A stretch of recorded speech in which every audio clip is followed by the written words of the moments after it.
Mi nombre es Ana, tengo 80 años, y esta es la historia del diario que escribí para desenmascarar a la persona que más amaba en el mundo, mi propia nieta, después de que mi esposo, Miguel, falleció. Clara, mi nieta, se convirtió en la luz de mis días. Yo la crié desde que tenía 10 años, cuando su madre, mi hija, nos dejó demasiado pronto. Clara era mi todo. La razón por la que me levantaba cada mañana.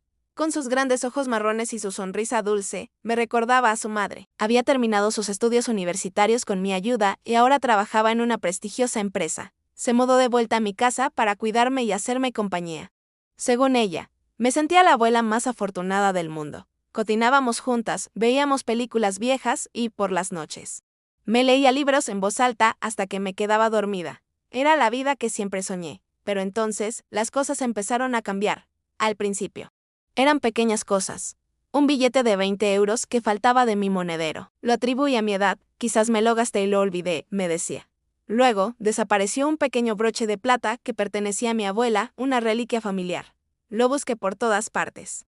En el joyero, en los cajones, en la cómoda. Nada. Cuando le pregunté a Clara, ella puso una cara de preocupación. Abuela, ¿estás segura de que lo guardaste bien?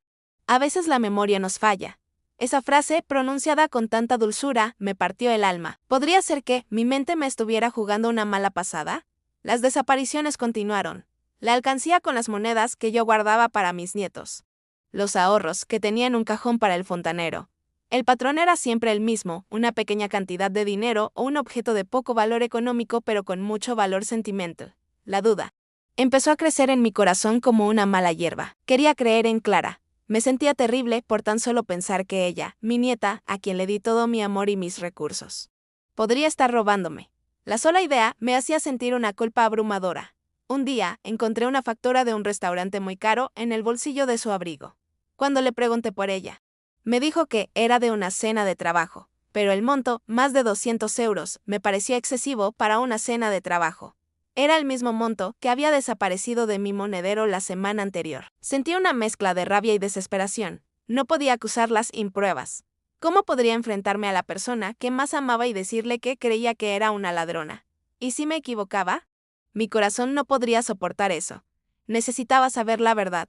Fue entonces cuando mi mirada cayó sobre una pequeña tienda de artículos de papelería en la esquina. Entré y compré un pequeño cuaderno, de tapas negras, sencillo y sin pretensiones. Esto será mi confidente, me dije a mí misma. El único que sabrá la verdad. Esa noche, sentada en silencio en mi sillón, hice la primera anotación, la fecha, la hora y el broche de plata, hoy, 10 de marzo. Desapareció el broche de la abuela.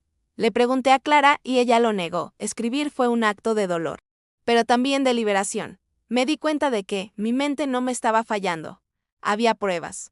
El diario se convirtió en mi compañero. El testigo silencioso de una traición que me rompería el corazón, pero que, al final, me devolvería mi dignidad. El cuaderno negro se convirtió en mi sombra. Lo guardaba bajo mi almohada por las noches y lo llevaba conmigo en mi bolso durante el día.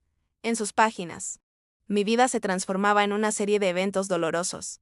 Cada vez que Clara salía de casa, yo revisaba mis cosas, y cada vez algo faltaba. Las entradas en mi diario se volvieron más largas, más detalladas, un registro meticuloso de mi dolor. 25 de marzo, faltan 50 euros de mi monedero. Clara estuvo en mi habitación para ayudarme a doblar la ropa. Siento una punzada en el corazón al escribir esto. 5 de abril, el reloj de oro que me regaló Miguel en nuestro aniversario ha desaparecido. Clara dijo que lo usó para una reunión de trabajo y que lo guardó, pero no está en su lugar. No sé si creerle. Clara era una experta en la manipulación. Cuando yo insinuaba algo, su rostro se llenaba de una falsa preocupación. Abuela, me preocupas. ¿Has pensado en un chequeo neurológico? Es normal a nuestra edad olvidar dónde ponemos las cosas. Un chequeo te daría tranquilidad. Sus palabras eran como cuchillos envueltos en seda, cada una diseñadas para hacerme dudar de mi propia cordura. Me sentía atrapada en una telaraña de mentiras. Y el diario era mi único escape. A veces, por la noche, releía las páginas, reviviendo el dolor, pero también reafirmando mi certeza. No estaba loca, no estaba olvidando, estaba siendo robada. La situación escaló rápidamente. Un día, Clara vino con una carpeta de documentos. Con su típica sonrisa, me explicó que eran papeles para la renovación de mi pensión. Solo tienes que firmar aquí, abuela. Yo me encargo de todo. Sentí una extraña alarma. Mi intuición me decía que algo andaba mal. Déjame leerlos, mi amor, le dije. Tomando los papeles con manos temblorosas, los leí detenidamente, línea por línea, y lo que descubrí me dejó sin aliento. No eran papeles de la pensión. Eran poderes notariales que le otorgaban a Clara el control total sobre mis cuentas bancarias, mis propiedades y mis decisiones médicas. Era una trampa, una traición tan grande que mi corazón, ya herido, se rompió por completo. Clara, ¿qué es esto?, le pregunté con la voz quebrada. Ella se puso pálida. Abuela, esto es para tu bien, para que no te preocupes por nada, para que yo pueda cuidar de ti. Su voz, que antes era dulce, sonaba como una mentira hueca. Me di cuenta de que su fachada se había derrumbado.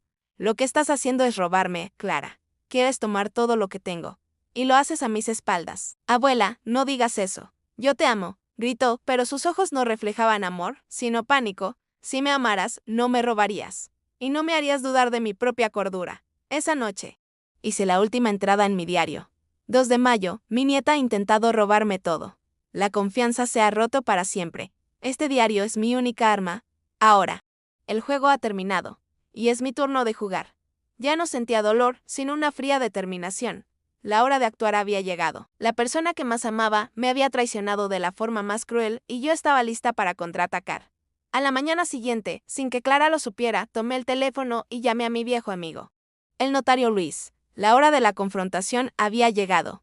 Luis, mi notario de confianza, llegó a mi casa la mañana siguiente. Le pedí que entrara por la puerta de servicio para que Clara no lo viera y lo llevé a mi estudio, con el corazón en un puño. Le entregué el pequeño cuaderno negro. Luis, este diario es la prueba de que no estoy perdiendo la cabeza. Es la evidencia de la traición de mi nieta. Luis se quedó en silencio, con el ceño fruncido.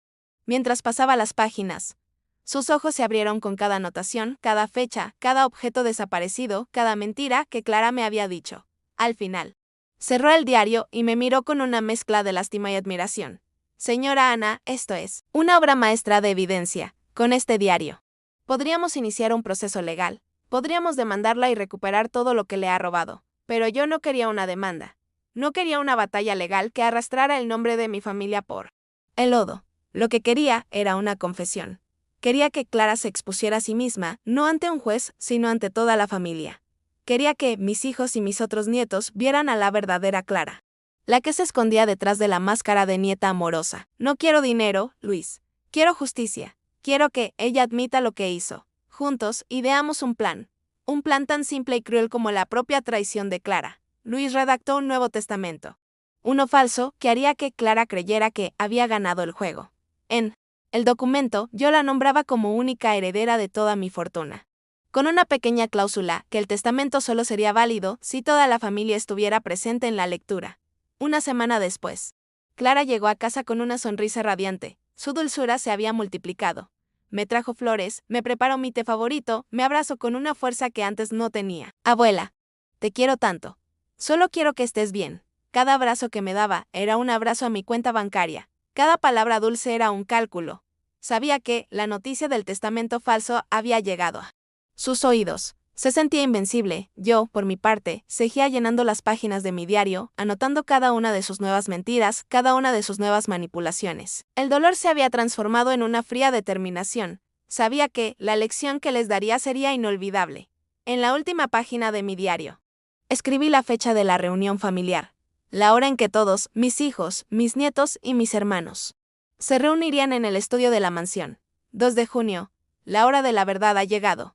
Y yo estoy lista para servirla en una bandeja de plata. Con el corazón en paz, envié las invitaciones. La trampa estaba lista. Y el destino de mi familia estaba a punto de dar un giro que nadie se esperaba. El día de la reunión, la mansión se llenó de una tensión palpable. Mis hijos, nietos y familiares se sentaron en el salón, vestidos de forma elegante, con miradas curiosas. Esperaban la lectura del testamento, el gran momento en el que se repartiría mi fortuna. La mayoría me sonreía, pero yo sabía que era una sonrisa llena de expectativa y, en el caso de Clara, de una confianza que me lava la sangre. Cuando todos se sentaron, me puse de pie. Gracias por venir, comencé, sosteniendo el pequeño diario negro en mis manos. Hoy no solo voy a leer mi testamento, sino la historia de mi vida, y la historia de una traición. Las sonrisas desaparecieron de sus rostros. Saqué mis gafas y abrí el diario en la primera página. Leí en voz alta las anotaciones de las cosas que desaparecieron, las mentiras, las manipulaciones, La voz de Clara se hizo cada vez más baja hasta que se convirtió en un susurro. Mentira. Abuela, estás loca. ¿Qué tonterías estás leyendo? Gritó poniéndose de pie con el rostro rojo. Pero yo no me detuve. Leí sobre el broche, el dinero, el reloj y finalmente sobre los papeles del poder notarial. Las caras de mis hijos mostraban un shock total. Nadie podía creer lo que oían. Ella te está manipulando, abuela. Lo dice la ciencia. La edad, intentó Clara con una voz temblorosa. En ese momento, Luis, mi notario, entró en la sala con una carpeta en la mano. Tengo que confirmar que todo lo que la señora Ana está leyendo es cierto. He investigado cada una de las fechas y transacciones que ella escribió en este diario y todas coinciden con los movimientos de sus cuentas bancarias. Las pruebas son irrefutables. El rostro de Clara se desmoronó por completo. Mis hijos la miraban con un asombro que se transformó en decepción. Mi nieta, la que tanto amaba, se había convertido en una ladrona. No estoy enferma, nunca lo estuve, dije, con una voz firme y clara. Fue una prueba. Y, lamentablemente, la única que la pasó fue yo misma. En ese momento, el notario abrió la carpeta.